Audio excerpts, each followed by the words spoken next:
Et bonjour à toutes et à tous, j'espère que vous allez bien et que vous passez une agréable journée. Ce week-end avait lieu le WSEQ Coin des Barons à Lyon et à cette occasion, je vous rappelle que grâce au code BARCODE5, vous avez la possibilité d'avoir 5% de réduction sur l'intégralité de leur boutique, alors n'hésitez pas. Le WSEQ de samedi, j'ai eu le bonheur de le cast en compagnie de Volt et je vous parlerai probablement de cette expérience dans une autre vidéo ou bien directement sur Twitch, puisque je vous rappelle que je suis en live quasiment tous les après-midi à 14h. Mais aujourd'hui, ce qui nous intéresse, c'est la deck profile de Jérémy, champion suisse et dernier vainqueur du WSEQ Lyon avec Fluenderies. Il a remporté la finale au terme d'un duel rondement mené face à Kashtira et il nous fait l'honneur aujourd'hui de nous présenter sa DL. Donc si vous souhaitez concurrencer les decks feu à moindre coût, c'est le moment de prendre des notes parce que le boog, en plus d'être vraiment très sympa, on peut dire qu'il est plutôt bon au jeu. Allez, sans plus attendre, rentrons dans le vif du sujet.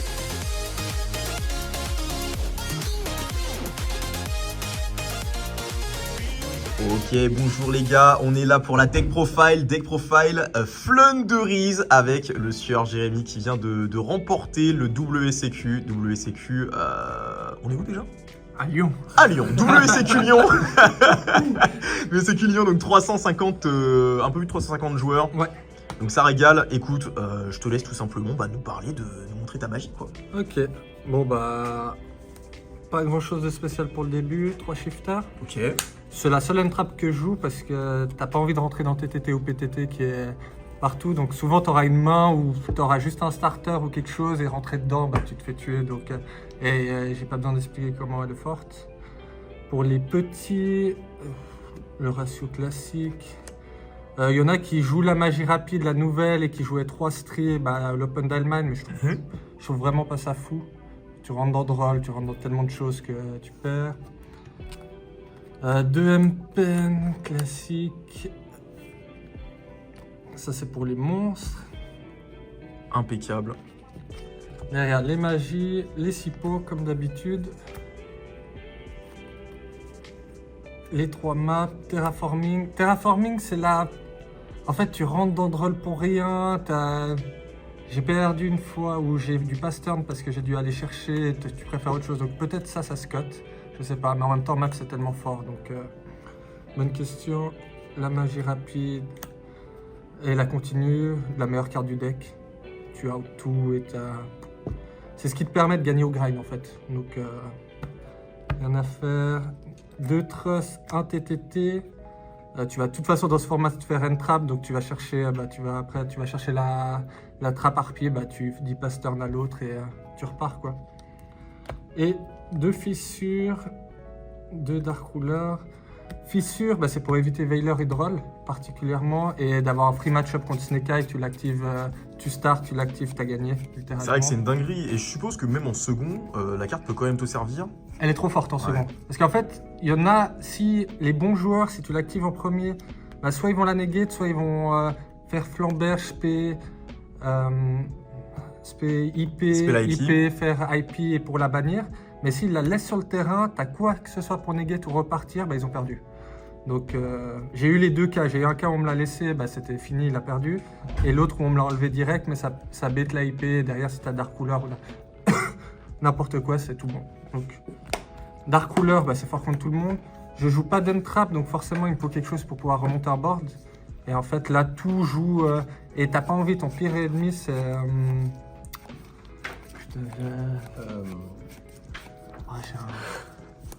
Il a sur le bout de la langue. 9 rondes. Oh putain, j'ai la ligne 4. Appaloosa. Apo, ouais. Et en fait, t'as juste littéralement perdu sur Apo. Donc, t'as besoin de quelque chose et tu vas la chercher avec PTT. Il y en a qui jouent une seule et 2 Heavenly, mais moi je trouve qu'Heavenly est pas si fort en ce moment. Tu préfères toucher Dark Ruler qu'Heavenly. Ok. Surtout même contre Branded, Heavenly, s'il joue bien, ça fait pas grand chose et tu perds ta battle qui est importante. Et pour les trappes, la normale, un Heavenly pour PTT, une fois la trappe harpie et la dernière Rivalry. À la base, jusqu'à hier soir, ça c'était call by, mais ensuite je me suis dit call by va rien accomplir, surtout en go second. Et t'as besoin de quelque chose qui va bloquer les gens. Et contre tous les decks, Branded ça tue, contre Snake Eye c'est fini. Il reste round 7 je crois, ou 6 en 6-0, j'ai brick. Go second, mais j'ai quand même remonté le board, j'ai activé Rivalry et pendant 4 tours, il me tapait à 2000. un peu moins 3 tours, et après j'ai finalement pu jouer, donc elle m'a sauvé. Donc, voilà. Ça c'est pour le main, c'est 40. 40, ouais. Bon, l'extra deck, il n'y a rien de spécial, c'est du Flunder quoi. Y a pas une petite dinguerie? Non, il n'y a pas de dinguerie. Par contre, Zeus vient. Et sur 3 games, j'ai pu faire Zeus. Parce qu'en fait, tout le monde te negate, a des negates sur le terrain. Donc, si tu normes, il te negate, tu peux quand même faire Zeus. Pas sous Imperm, mais sur les autres negates. Ça... donc, tu arrives souvent à faire Zeus et pour voir tempo la game. Donc, non. Zeus est beaucoup sorti. Il y a Nightmare Cerberus est sorti parce que je me suis pris des babouchkas. Donc, ok. Donc je m'y attendais pas, mais comme ça c'était fait. Il y en a qui jouent Ita, qui jouent des choses, mais là je voulais pas me prendre la tête, et Ita ça sort seulement si tu normes H, tu fais quelque chose. Donc pas particulièrement. Pour le side, 3 H quand même, faut respecter les pires match-up, Lab, Branded. C'est la seule end-trap que je joue en side, toujours pour les mêmes raisons. Lab que t'as rencontré et ça s'est bien passé, on va pas se mentir. Bah, en fait je joue Lab, j'ai joué 9 mois Lab, j'ai dit... Et du coup, je connais le match-up et il a mis des timings, surtout avec la continue, si tu arrives à negate Lovely avant qu'elle apparaisse, avant qu'elle puisse trigger son effet. Donc non, ça s'est bien passé. 2 fois la trappe, normal, Gopher. 2 Heavenly quand même. Ok. Je suis mitigé, je l'ai laissé en side, mais je pense que je changerai. Mon but quand même, si je mets la suite, c'est... En fait, en go second, je mets que des board breakers quasiment. Et du coup, je laisse full jouer, et derrière, mon but, c'est d'avoir 1 ou 2. Comme j'ai dit, surtout contre Voiceless, en fait, ils vont te negate l'activation. Donc, tu vas, même si tu as des doublons, tu t'en fiches. Tu fais une fois Lightning, il va te negate, tu refais Lightning, PTT, tu vas chercher Lightning, et c'est game, quoi. Ça a aidé. Donc, ouais, Heavenly, c'est le seul... je sais pas. Je la laisserai pas, elle m'a pas sauvé, elle n'a pas fait grand-chose. 2 Cosmic... J'avais quand même un peu peur de certains trucs. Summon Limit, ça fait mal. Il y a quand même, vu que je savais qu'il y avait beaucoup de Branded, peut-être qu'il y en avait qui jouaient Monde Zombie parce qu'ils avaient peut-être peur de Flunderisme. En fait, personne n'a respecté Flunderisme, donc ça n'a pas été le plus utile du monde. Mais je pense que tu dois quand même l'avoir. Call by, bon, c'est pourquoi. La 3e fissure, comme j'ai dit, tu veux en go first, tu as envie d'en avoir une.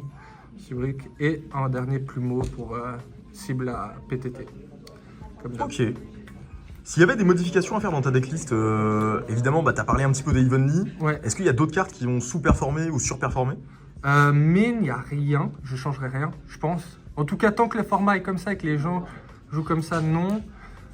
En side, Cosmic c'est discutable, et vraiment, les Evenly, je sais pas. Le reste, pour moi, la logique, c'est quand même toujours avoir que des board breakers. Tu veux pas rentrer dans TTT, PTT, parce que ça suffit en fait.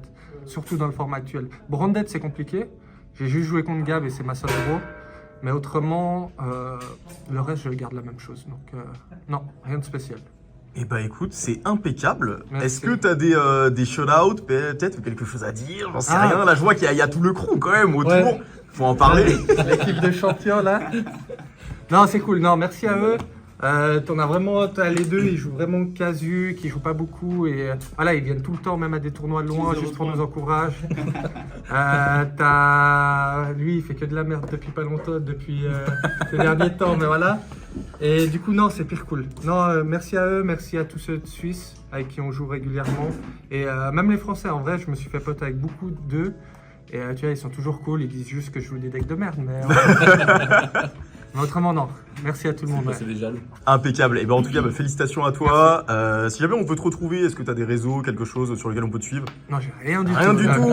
Et ben en tout cas, on te suivra pour les prochaines aventures. On te souhaite le meilleur pour la suite. Et merci encore pour la deck profile. Avec plaisir, merci. Et voilà pour la deck profile qui nous a été présentée par Jérémy. Encore une fois, merci beaucoup à lui pour nous avoir présenté sa DL. Et merci à son crew qui était super sympa tout au long de la vidéo. Je vous rappelle que vous pouvez me retrouver en live sur Twitch quasiment tous les jours à 14 h si vous souhaitez faire du remote duel, échanger avec moi, me poser des questions. Et je vous rappelle également que j'ai lancé une ligue dynamique avec Elo Évolutif qui vous permet d'évoluer du cuivre au diamant. Et si vous souhaitez y participer, ça se passe sur Discord. Je vous souhaite à tous une excellente journée, on se retrouve pour une prochaine vidéo. Et n'oubliez pas que vous êtes les meilleurs. Ciao l'équipe.